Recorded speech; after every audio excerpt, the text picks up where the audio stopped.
diikutkan les renang sama orang tua. Karena aku sebenarnya takut air.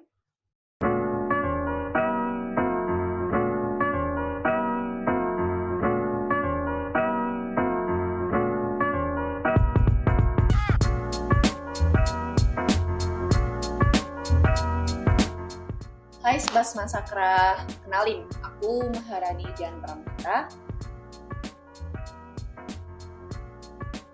Akrabnya dipanggil Phoenix, aku dari kelas 12 IPA 1 dari SMA Negeri 1 Karanganyar.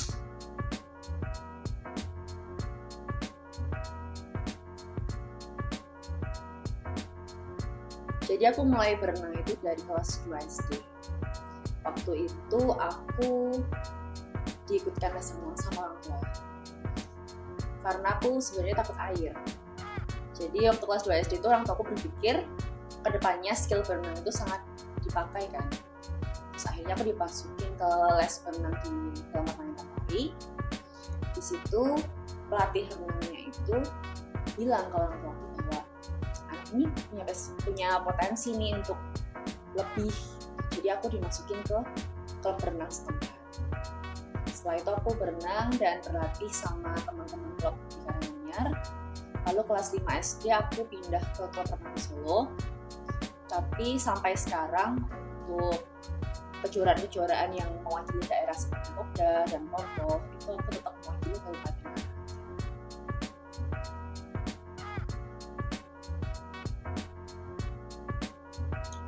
Prestasi tertinggi menurut saya sampai saat ini itu waktu kejuaraan Jatim Open 2019. Kejuaraan itu sekaligus kualifikasi PON tahun 2020 yang dilaksanakan 2021 kemarin. Waktu itu saya kelas 10 atau kelas 11, itu sekitar umur 15-16 tahun. Di situ saya berangkat ke Jawa Timur bersama pelatih sama senior saya satu, dan saya mengikuti beberapa nomor perlombaan renang. Renang sendiri itu kan sebenarnya ada beberapa nomor, kayak nomor bebas aja itu ada 50 meter, 100 meter, 200 meter, 400 meter. Nah, waktu itu nomor spesialis saya adalah 50 meter. Di kejuaraan itu kebetulan saya belum dapat medali di nomor spesialis saya itu. Sedih pasti, kecewa pasti, karena ya saya sudah berlatih keras untuk itu. Apalagi saya punya target di nomor 50 meter Baikubu itu. Saya sedih dan saya konsultasi sama pelatih saya. Pelatih saya bilang, apapun yang sudah terjadi ya sudah terjadi. Kamu masih punya satu kesempatan lagi di nomor 200 meter gaya bebas. Gak usah mikirin hasil. Hasil tuh sudah ada yang mikir, sudah ada yang ngatur. Yang perlu kamu lakukan saat ini adalah berusaha semaksimal mungkin. Keluarkan semua yang kamu punya, keluarkan semua tabungan, fokus sama berenang kamu. Enjoy dan bahagialah dalam melaksanakan satu kesempatan terakhirmu itu. Fokus saja, gak usah mikirin hasil. Setelah itu saya sempat meresapi omongan pelatih saya itu, dan oke, aku mau fokus untuk nomor ini. Aku nggak akan mikirin hasil, aku akan berusaha semaksimal yang aku bisa lakukan. Aku akan berdoa dan serahkan semuanya kepada Tuhan.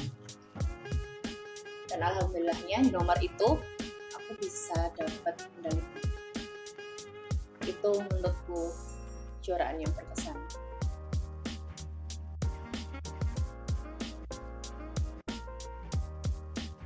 Kalau rasa bosan, capek, jenuh itu menurutku pasti semua atlet akan mengalami. Gak cuma atlet, kita sebagai manusia biasa aja kan pasti ada momen-momen seperti itu. Seperti pelajar aja, kita kan pasti juga ada rasa capeknya juga waktu belajar, bosan waktu belajar. Tapi kembali lagi ke apa yang ingin kita tuju. Saya punya mimpi, yang mana mimpi itu saya ingin membanggakan dan membahagiakan orang-orang yang saya sayang, orang-orang yang menyayangi saya, orang-orang yang mendukung saya sampai saya ada di posisi seperti ini. Dan orang-orang itulah yang membuat saya masih maju terus sampai sekarang. Seperti kata pepatah, capek boleh. Kalau kamu capek, kamu lelah, istirahatlah.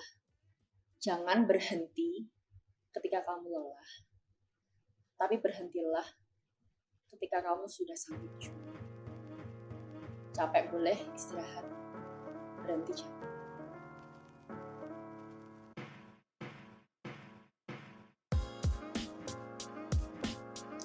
Sosok inspiratif saya sebenarnya banyak.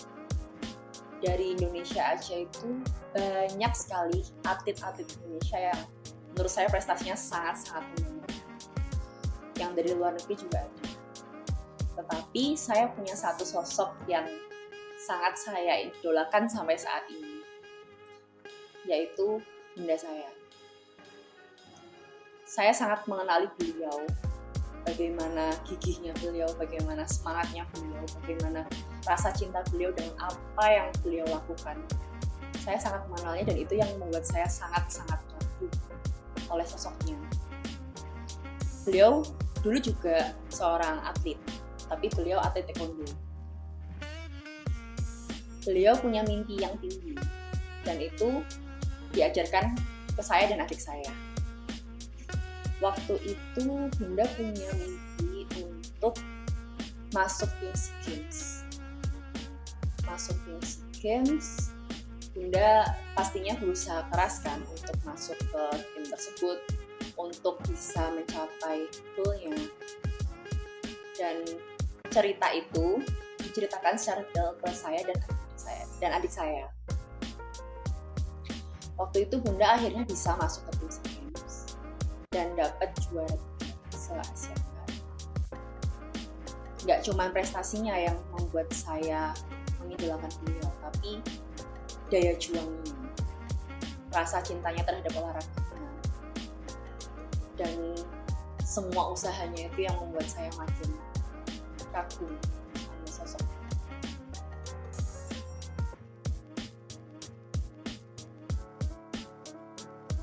Untuk membagi waktu antara sekolah dan hobi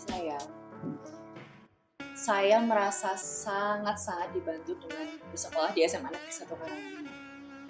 Karena di sekolah ini saya mendapatkan banyak support, baik dari wali kelas, dari guru-guru, dari wakil kesiswaan, baik kepala sekolah pun itu sangat mendukung saya. Jadi saya diberi dispensasi oleh sekolah, saya diberi dispensasi untuk datang terlambat, untuk mengikuti kejuaraan baik di tingkat provinsi maupun nasional, dan diperbolehkan untuk mengirim tugas secara daring.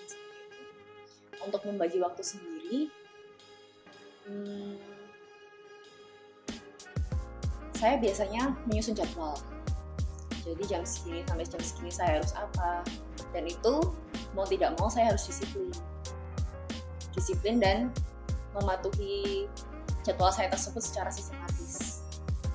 Jadi saya bisa mengatur sekolah dan hobi saya secara seimbang dan profesional.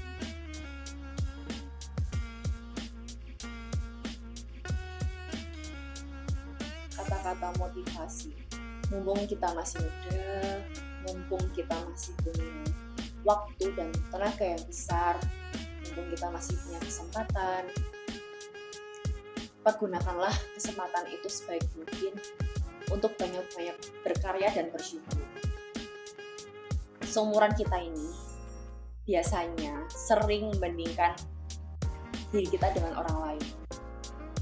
Sebenarnya itu nggak ada salahnya, tapi kalau berlebihan kurang baik. Banyak-banyak bersyukur dengan apa yang kita punya, hargai apa yang kita punya. Contoh ya, wah si itu kok kayaknya hidupnya enak ya, si itu kok kayaknya mulus-mulus aja jalannya. Kita nggak ada yang tahu jalan hidup mereka itu seperti apa. Fokus sama diri sendiri. Jadi generasi yang kuat, yang cerdas, yang bermanfaat, yang inspiratif, yang bahagia. yang bisa menginspirasi orang-orang di sekitar kita, sayangi orang-orang yang mendukung kita, dan jadi pelajar. Saya tahu bahwa belajar itu tugas utama untuk kita. Tapi kalau kita bisa memanfaatkan potensi kita yang lain, why not gitu. Selama kita bisa melakukan kedua hal itu atau mungkin ketiga hal itu dengan maksimal, ya manfaatkanlah kesempatan itu. Jangan buang-buang waktu, karena kesempatan itu tidak datang dua kali, dan itu merupakan berkat